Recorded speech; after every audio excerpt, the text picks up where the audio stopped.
Full Moon sale ಬೆಳಗ್ಗೆ 9 ಗಂಟೆಯಿಂದ ರಾತ್ರಿ 12 ಗಂಟೆವರೆಗೆ ಆಗಸ್ಟ್ 28 ಒಂದು ದಿನಕ್ಕೆ ಮಾತ್ರ. ಪ್ರಳಯ ರುದ್ರ ಪ್ರವಾಹಕ್ಕೆ ನೇಪಾಳ ತತ್ತರಿಸಿದೆ. ನೇಪಾಳದ ಪ್ರವಾಹದಲ್ಲಿ ಭಾರತೀಯರು ಕೂಡ ನಾಪತ್ತೆಯಾಗಿದ್ದಾರೆ. ಧಾರವಾಡ ಮೂಲದ ರಾಕೇಶ್ ನಾಯ್ಕ ಎಂಬುವಂತ 38 ವರ್ಷದ ವ್ಯಕ್ತಿ ನಾಪತ್ತೆಯಾಗಿದ್ದಾರೆ. ನಾಪತ್ತೆ ಹಿನ್ನೆಲೆ ರಾಕೇಶ್ ಕುಟುಂಬ ಕಂಗಾಲಾಗಿದೆ.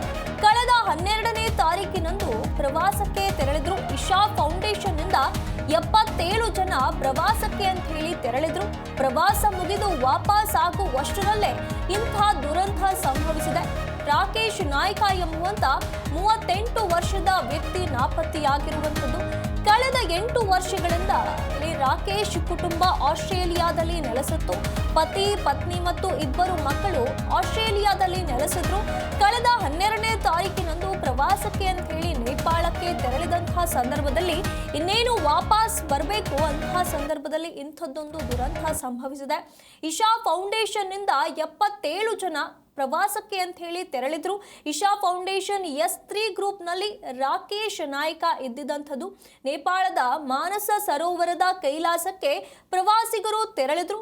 ಪ್ರವಾಸ ಮುಗಿದು ನಿನ್ನೆ ವಾಪಸ್ ಆಗಬೇಕಿತ್ತು. ಅಷ್ಟರಲ್ಲಾಗಲೇ ನೇಪಾಳದಲ್ಲಿ ಭಾರಿ ಪ್ರವಾಹ ಉಂಟಾಗಿದೆ. ಪ್ರವಾಹದ ಬಳಿಕ ಇಲ್ಲಿ ರಾಕೇಶ್ ನಾಯ್ಕ ಯಾರದೇ ಸಂಪರ್ಕಕ್ಕೂ ಕೂಡ ಸಿಗ್ತಾ ಇಲ್ಲ. ಇವರ ಗುಂಪಿನಲ್ಲಿ ಇದ್ದವರು ಕೂಡ ಯಾರೂ ಸಂಪರ್ಕಕ್ಕೆ ಸಿಗ್ತಾ ಇಲ್ಲ. ಹೀಗಾಗಿ ರಾಕೇಶ್ ನಾಯ್ಕ ಅವರ ಇಡೀ ಕುಟುಂಬ ಕಂಗಾಲಾಗಿದೆ. ಇಲ್ಲಿ ಇಶಾ ಫೌಂಡೇಶನ್ ನಿಂದ ತೆರಳಿದಂತ 77 ಜನ ಏನಿದ್ರು, ಇವರ ಪೈಕಿ S3 ಎನ್ನುವಂಥ ಗುಂಪಿನಲ್ಲಿ ರಾಕೇಶ್ ನಾಯ್ಕ ಕೂಡ ಇದ್ರು. ಆ ಗುಂಪಿನವರು ಯಾರೂ ಕೂಡ ಸಂಪರ್ಕಕ್ಕೆ ಸಿಗ್ತಾ ಇಲ್ಲ ಅನ್ನುವಂಥ ಮಾಹಿತಿ ಲಭ್ಯವಾಗಿರುವಂಥದ್ದು. ಒಂದು ಕಡೆ ರಾಕೇಶ್ ಸಂಪರ್ಕ ಕೂಡ ಕಡಿತವಾಗಿದೆ. ಅವರ ಜೊತೆಗೆ ಇದ್ದಂಥ S3 ಗುಂಪಿನ ಇನ್ನುಳಿದ ಪ್ರವಾಸಿಗರು ಕೂಡ ಈಗ ಸಂಪರ್ಕಕ್ಕೆ ಸಿಗದೇ ಇರುವಂಥ ಕಾರಣ ರಾಕೇಶ್ ಕುಟುಂಬಸ್ಥರು ಕಂಗಾಲಾಗಿದ್ದಾರೆ. ಹೇಳಿದೆ ನೆನ್ನೆಯಿಂದ ಅವಳು ಪಾಪ ಭಾಳ ಇದರಲ್ಲಿದ್ದಾಳೆ, ಶಾಕಲ್ಲಿದ್ದಾಳೆ. ಅವಳಿಗೆ ಅವರಿಗೆ ಅವಳ ಸ್ನೇಹಿತರಿಗೆ ಎಲ್ಲರೂ ಅವ್ರ ಮನೆಗೆ ಕಳಿಸಿದ್ದೀವಿ.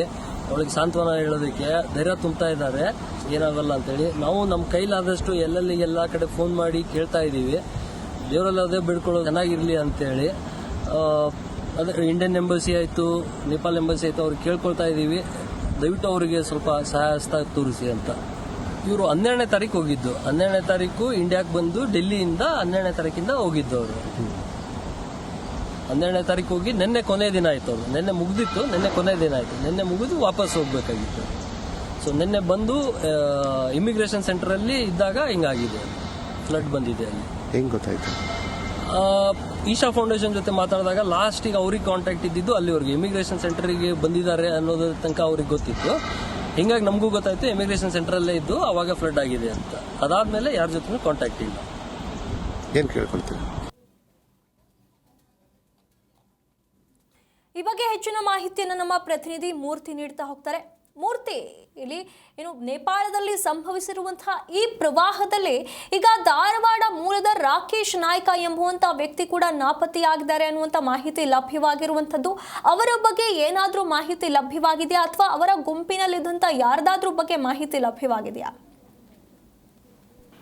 ಹೌದು ಸುನಿಧಿ, ಅಂದ್ರೆ ಈಗ ನೇಪಾಳದಲ್ಲಿ ಸೃಷ್ಟಿಯಾಗಿರುವ ಪ್ರವಾಹದ ಹಿನ್ನೆಲೆಯಲ್ಲಿ ಭಾರತೀಯರಾಗಿರ್ತಕ್ಕಂಥ ರಾಕೇಶ್ ನಾಯಕ್ ಅವರು, ಅದರಲ್ಲೂ ಕರ್ನಾಟಕದ ಧಾರವಾಡ ಮೂಲದ ರಾಕೇಶ್ ನಾಯಕ್ ಮತ್ತು ಅವ್ರ ಕುಟುಂಬದವರು ಕಳೆದ 12ನೇ ತಾರೀಕು ಇಶಾ ಫೌಂಡೇಶನ್ ಮುಖಾಂತರ ಅವರ ಒಂದು ಪ್ರವಾಸಕ್ಕೆ ತೆರಳಿರ್ತಕ್ಕಂಥದ್ದು. ಆಸ್ಟ್ರೇಲಿಯಾದಲ್ಲಿ ವಾಸ ಆಗಿದ್ದಂತಹ ರಾಕೇಶ್ ನಾಯಕ್ ಅವರ ಕುಟುಂಬಸ್ಥರು ಕಳೆದ 12ನೇ ತಾರೀಕು S3 ಗುಂಪಿನಲ್ಲಿ, ಇಶಾ ಫೌಂಡೇಶನ್ ನ S3 ಗುಂಪಿನಲ್ಲಿ ಒಟ್ಟು 77 ಜನ ನೇಪಾಳ ಪ್ರವಾಸಕ್ಕೆ ತೆರಳಿರ್ತಕ್ಕಂಥದ್ದು. ಅದರಲ್ಲಿ ಈಗಾಗಲೇ ಪ್ರವಾಹ ಬಂದ ಹಿನ್ನೆಲೆಯಲ್ಲಿ ಅಷ್ಟು ಜನ ಕೂಡ ಎಲ್ಲ ಸಿಲುಕಿಕೊಂಡಿರ್ತಕ್ಕಂಥದ್ದು. ಆದ್ರೆ ರಾಕೇಶ್ ನಾಯಕ್ ಅವರ ಕುಟುಂಬ ಈಗಾಗಲೇ ಪ್ರವಾಹ ಬಂದಾಗಿನಿಂದ ಈಗಿನವರೆಗೂ ಕೂಡ ಆ ರಾಕೇಶ್ ನಾಯಕ್ ಕುಟುಂಬ ಮತ್ತೆ ಅವರ ಜೊತೆ ಹೋಗಿದ್ದಂತವ್ರನ್ನು ಕೂಡ ಸಂಪರ್ಕ ಮಾಡ್ತಾ ಇರ್ತಕ್ಕಂಥದ್ದು. ಆದ್ರೆ ಯಾರು ಕೂಡ ಸಂಪರ್ಕಕ್ಕೆ ಸಿಗ್ತಾ ಇಲ್ಲ ಅಂತ ಹೇಳಿ ಕೂಡ ಈಗಾಗಲೇ ರಾಕೇಶ್ ನಾಯಕ್ ಅವರು ಕಂಗಾಲಾಗಿರ್ತಕ್ಕಂಥದ್ದು. ಹಾಗಾಗಿ ಯಾವ್ಯಾವ ಮೂಲ ಅಂದ್ರೆ